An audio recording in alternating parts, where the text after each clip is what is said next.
Today, we are unveiling the secrets to effortlessly mastering S ranks in every mission of Armored Core 6. In this video, I'll equip you with invaluable strategies, indispensable tools, and mission-specific loadouts. Together, we will dissect mission types, debunk misconceptions, and showcase optimal builds. So buckle up for the ultimate Armored Core 6 rank conquest. Let's get it!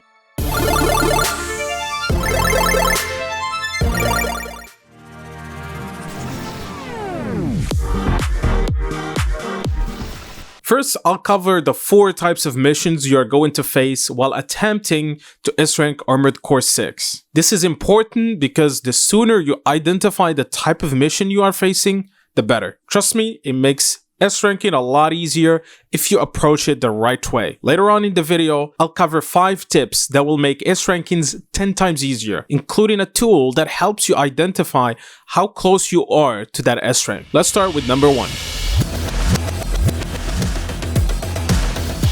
These missions are the easiest to S-rank. By default, they are generously forgiving in terms of ammo, time, and repairs. Typically found at the beginning of the game, they present a prime opportunity for initial S-ranks. If your loadout is ammo efficient and you maintain a decent clear time, success on the first try is highly probable. This type of mission tends to have a lot of ads to clear, no bosses to worry about, and are exploration centered. Failure to secure an S-rank in these missions usually stem from either an inefficient loadout or sluggish pace that falls short of the mission's requirements. Examples of these missions include Grid 135 Cleanup, Attack the Dam Complex, Retrieve Combat Logs, Destroy the Weaponized Mining Ship, Steal the Survey Data, Tunnel Sabotage, etc. Our loadout for this mission includes our first AC. It is light, deals decent damage, and ammo efficient, making it a versatile choice for success. It uses 2 laser rifles in the front and 2 laser cannons in the back. This setup is very ammo efficient, deals good damage, and tanky enough to get you through these early missions. Take a look at the build if you want to replicate it, or check out the description for the codes.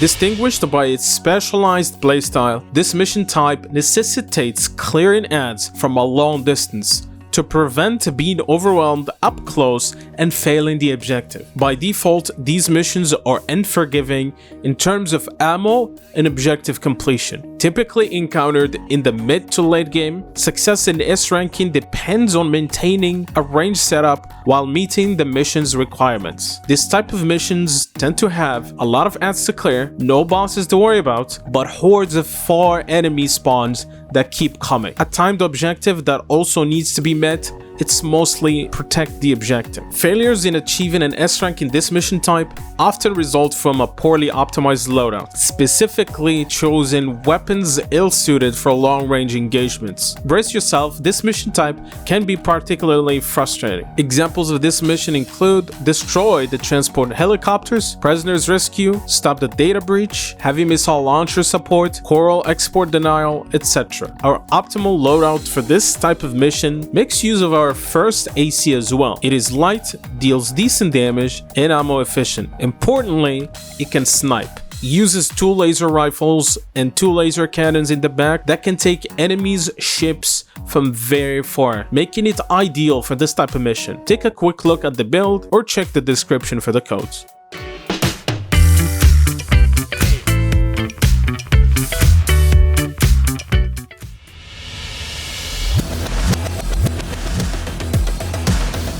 Easily recognizable by its emphasis on boss fights, this mission type requires you to fight mini-bosses, bosses, or a combination of the two. By default, these missions are forgiving in terms of ammo and repairs, but unforgiving when it comes to time. Typically encountered in the mid to late game, a proper setup positions you for S-rank success within a few attempts. Common pitfalls include the use of ammo-demanding weapons like needle launchers and Hubins, or loadouts that extend the time required to clear. Despite the challenges, the loadout I'll share with you has made these missions my favorite due to the ease with which you can just secure an S-rank. Examples of these these missions include eliminate the enforcement squads, underground exploration tab 2, prevent corporate salvage of new tech, defend the dam complex, attack the old spaceport, etc. Our loadout for this type of mission makes use of our second AC. It is heavy and deals an absurd amount of damage and very ammo efficient. It uses a pile bunker in the front and 2 Morley rockets in the back. This build deals an absurd amount of damage that allows you to nuke bosses. Use the rockets to stun and charge the pile bunker for a 1 tap. Take a quick look at the build or check the description for the codes.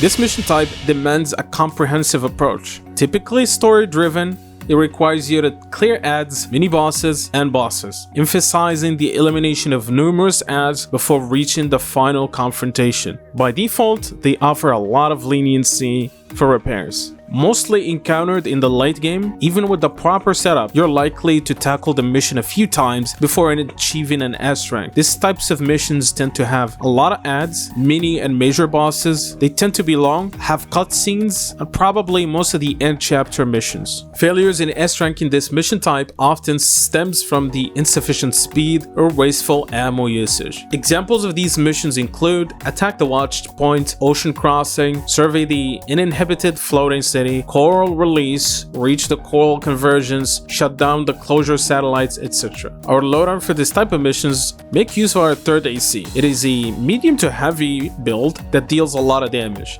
It uses the infamous 2 humans in the front and 2 needles in the back units. It's not broken, why would you fix it? This build normally wouldn't fly due to its bad ammo economy, but it works really well for these type of missions since they tend to be forgiving in terms of ammo and repairs. This build got you covered with a lot of ammo for ads and boss encounters. It also deals a great amount of damage that would allow you to nuke bosses. Take a quick look at the build or check the description for the codes.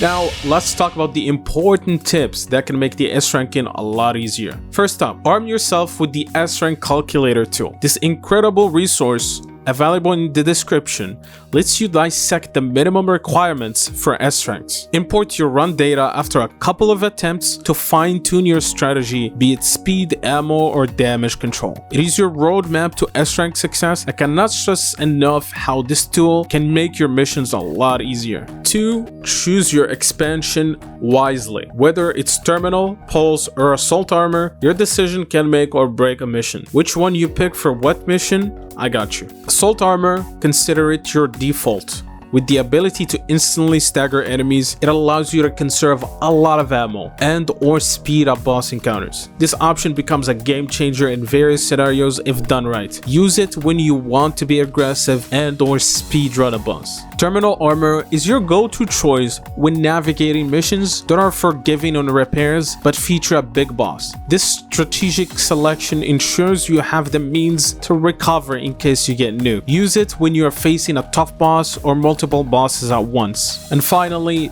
the pulse armor, which is niche but can be great. Equip this versatile armor to preemptively avoid damage, giving you a tactical edge in the face of impending threats. Remember, when you know that you're likely to get hit, there is nothing you can do about it, go for it. It shines in missions like the Nepenthes, destroy the mining ship, and that mission where you need to hack multiple towers and there's a bunch of lasers that keep spawning. I cannot remember the name of it. But yeah, you'll know once you face it. And hey, don't forget to customize Optimize your keybind for the expansion, especially if you're on mouse and keyboard. It can make a world of difference in the heat of battle. For example, I have it bound to scroll wheel and it can pop on the move, opposed to the original bind when it's awkwardly placed on Control C. It just doesn't work that well when you're on the move. Our third tip, use the right build for the right mission. If you're hard stuck, calculate your time and input your results into the S-Rank calculator tool and adjust your loadout accordingly. Each mission is unique and should be approached differently. Remember, one size does not fit all. Adapt, improvise, and conquer. Mission descriptions are your silent allies. Tailor your approach based on the vibe you get from the description of the mission. Go light for like exploration missions and go heavy for boss elimination missions. If you see eliminate X target, go for AC2 or 3. They hold the key to your S-Rank strategy. Just pay attention to those mission descriptions. Our final tip is, if you get stuck, do some research. It helps a lot to see what others did for those annoying missions. There's not going to be that many of them, but once in a while you find a mission that is actually annoying and you can't get that S rank, so just look it up. At times you will face missions that if you hunt optional bosses, for example, on the side, it makes it easier. For example, I kept getting A on Rescue the Prisoner mission, which frustrated me. After looking into it, there's an optional mini boss that pretty much makes it S tier if eliminated. If you get stuck, just do some research. And there you have it, your guide to S-ranking all missions in Armored Core 6. Remember, adaptability is the key, and with the right tool and strategy, you'll be acing those S-ranks in no time. I think this is as general as you can make a guide for these missions, because truly each mission can be unique and approached differently. If you find this guide helpful, don't forget to like, sub, and hit that notification bell for more content. Until next time, peace!